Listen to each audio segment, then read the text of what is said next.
Hey everyone, this is my reaction to the 9th episode of Isekai Quartet, Season 2. And last episode, somebody got a part-time job. Several part-time jobs, and it was our job to find out why. And we did, so everything's right with the world. So, this episode, let's see what we're gonna do. I imagine it'll be important, so 3, 2, 1, play.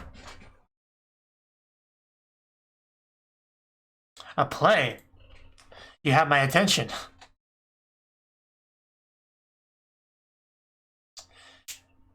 I'm counting on you, Philo. Pick something good. Well, that's a terrible idea. I don't know if we're gonna come up with an agreement on this. But yeah, Philo screen time, I'll take it. The sparkles in her eyes, this is clearly the right job for her. The enthusiasm is just all there, so I'm sure she'll manage to get something good.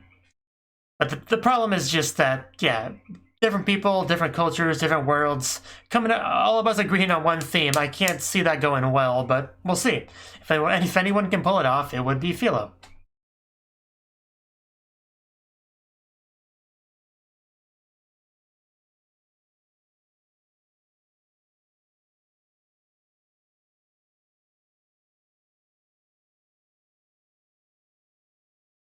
And that explains this part here. They're clearly looking at their lines for the play.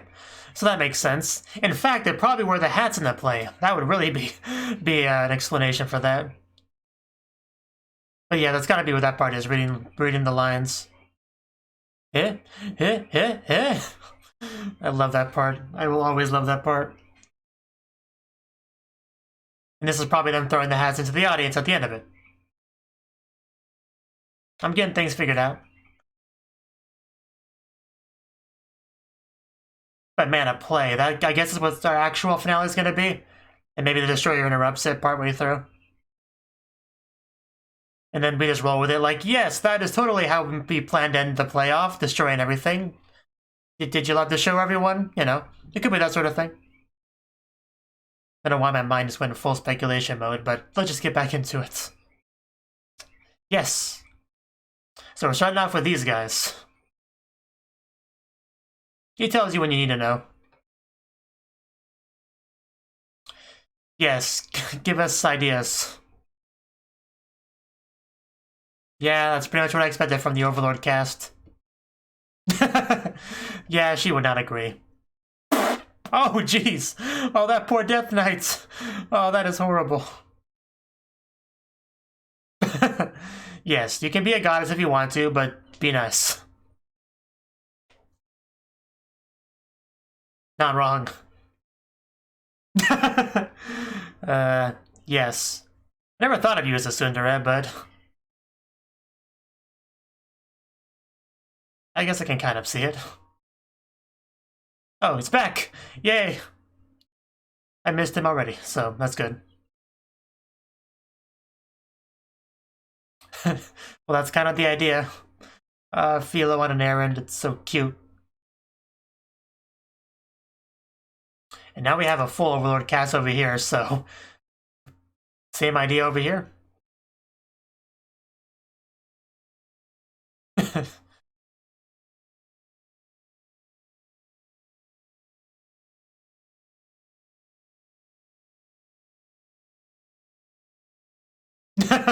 Yeah, I figured they'd agree.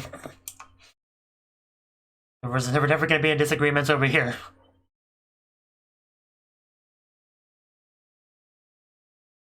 You're better off being in his chair. Now, the play's supposed to be fun, let's not fight.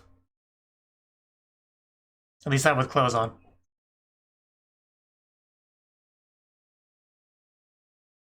Don't worry, we're planning on asking more people.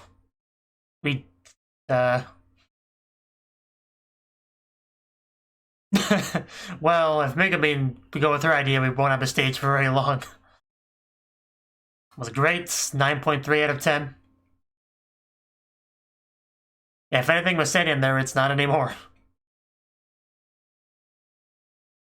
Oh, out of 100, I guess. Yeah, let's not be too crazy. I don't think we're on the same page here. Like, not at all.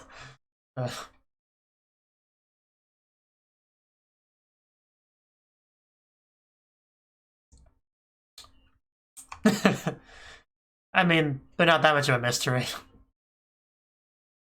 I mean, I thought we already assumed it was just completely for the flavor. We would never. Oh, Philo. Don't eat her, please. At least not in that form. Yeah, this is the hard part right here. Emilia, she should be easier to get a good idea from.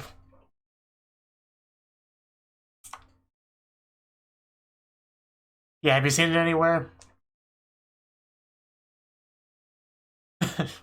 Yeah, now that she knows really what it is.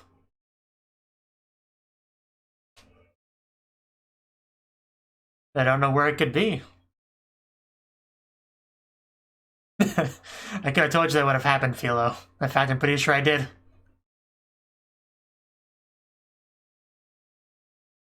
But will we find a theme there? Perhaps under the table. It's very soothing having Emilia wave at me. Yeah.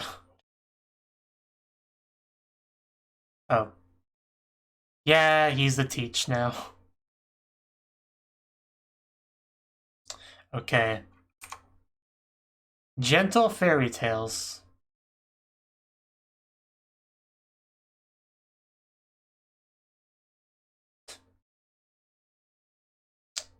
Beako. It's much easier to say than Beatrice, so accept it. I wouldn't call her that at all. I think that's a mischaracterization of her. It's nice to see these two hanging out still. They became friends in season 1. I think we pushed a button. I think Ein sat on it. But the question is where the buttons came from, yeah. Yeah, he doesn't make mistakes. He's literally perfection.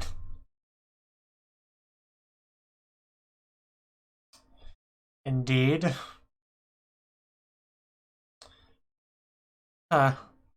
Yeah. Poor Subaru.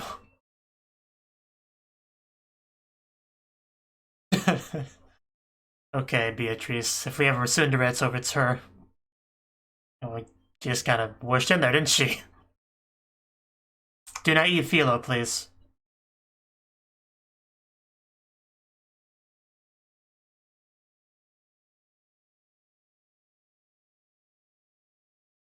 Wouldn't Easy Fairy Tales be a better translation of that? I don't know. Oh. Well, she didn't last long.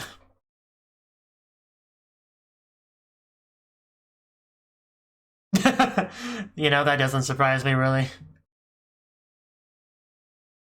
Yes. Please don't eat her.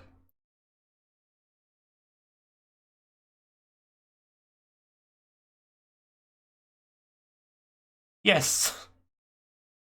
This makes this important.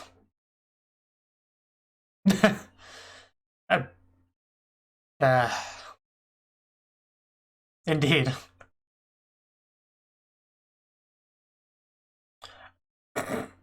Ow.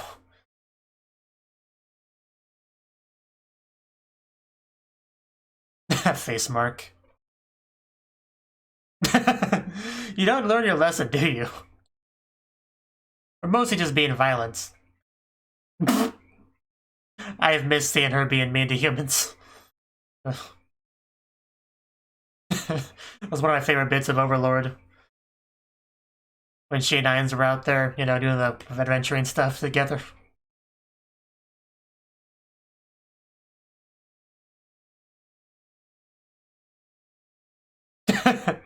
And then, of course, she's got to be violent to prove her wrong. Because that's how that works. Okay, I think that helped. Let's go. Oh, Felt, you're here. Alright. We made progress. I'm sure I was. I had no idea why.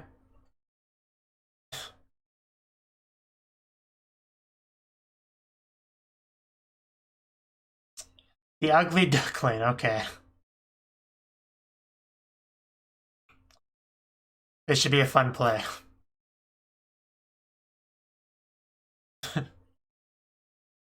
It's okay, Raftalia. Well, then don't act like one.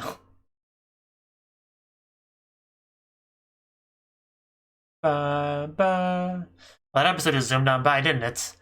Like, is that really the end? Wow. That was a fast 10 minutes. I think that actually was the fastest episode of this show so far in this season. That is zoomed on by. And also, this is probably the stage where we do our first play.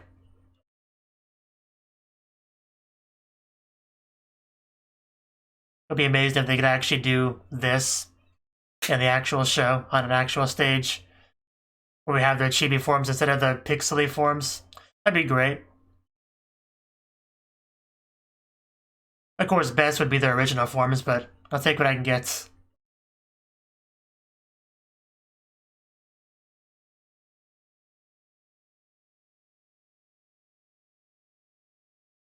I do like how he brought up the Megumin incantation thing. Because, yeah, I'm pretty sure she doesn't have to do that incantation. But she probably just has to say explosion to make it work, if anything. If I had to venture a guess on the actual mechanics of it. But even that might be optional. I guess that's what they mean by the mystery of it. And end. So, that was the 9th episode of the 2nd season of Isekai Quartet. And this was a fun one. Philo, who has definitely not had enough screen time, got to actually do something this episode. What was her job? Her job was to run around, doing an errand, which was basically talk to various members of the school or class and say, hey, do you want to play? What kind of theme do you think would be good? And as I saw it coming, we got kind of different answers here and there. And anyone with Irons is, of course, going to want an Irons-related play, you know. That kind of goes without saying. However, Aqua was not a big fan of that. Aqua just turn undeading, is that what the spell was? Turn undead? The Death Knight was great. Because, yeah, having an undead that close to Aqua, not even a strong one, was not a smart idea. I was just asking for it to die horribly. And it did. Just became a little wispy ghost thingy. But then he came back, so it's all good. I did like our dark elf over there kind of calling out Aqua as like, you know, you can call yourself a goddess or whatever, I don't really care, but you could just be a little bit nicer. It was weird having her be called the Tsundere, because I've ever thought of her that way. Like, I mean, she does bounce back and forth pretty rapidly between emotions. Like 1 second she'll be a super arrogant goddess, you know, talking down to Kazuma, and then something will happen, and then she'll, you know, get down on her knees and start crying and calling him Kazuma-sama to get him to do something. There's that, but I wouldn't really call that tsundere, so, but I don't know. I can't really think of a good word to describe Aqua, to be fair, so, you know, I guess we can roll with it. Because I don't think any character would really call tsundere and Konosuba. Like, not at all. They're pretty unique characters in their own way. But so yeah, did not help her very much. Then she went over to Ainz, and what's the first thing we see over here? Just we see Ainz, Albedo, and Shaltir. And I'm not sure exactly what's happening here. Like we see hearts flying, and I guess they're blowing kisses at each other. I'm not quite sure. But we clearly walked in the middle of something. I would have kinda liked to have seen the beginning of whatever we walked in on. But oh well, it was certainly something. But anyway, of course they agree with the undead idea, no surprises there. And of course they fight with each other, again, no surprises there. So, yeah, we didn't get much from that. We did go see Megumin explode, which was great. And we had a bit of a talk between Megumin and Tanya, although I don't think we're gonna be we were not on the same page. Like, they did not agree too much on the whole spell thing, because she's like, incantation, like, you could just make that shorter and it'd be better. Make it means like, are you insane, woman? No. Like, that's the whole idea. What's the point of even casting explosion magic if I don't get to do a long, amazing, chuny incantation follow before it? Like, what would even be the point? So, you know, it's cool. She doesn't see the value in coolness, so that's really what the fundamental difference lies. And I don't think there's any way to really circumvent that. Like, we're just gonna have to agree to disagree. And then Cosmo picks up Megumin, as he usually does. But yeah, like I said, I like how they brought up the incantation thing there. Because this whole show is a really good chance to kind of bring up some of the more silly aspects, somewhat meta aspects of the respective shows, so I do like that. Then we talked to Amelia, which was probably the most pleasant discussion, because Amelia's, you know, an angel. You know, Amelia, what is it that Zubro calls her? Amelia Maji Tenshi. You know, she's one of the more pleasant characters to just listen to. Like, her voice is just so relaxing and soothing and just comforting. So yeah, talking to Amelia is the best that you could do in this school, as if you're looking to discuss anything really. And Shure's suggestion was basically go to the library. So,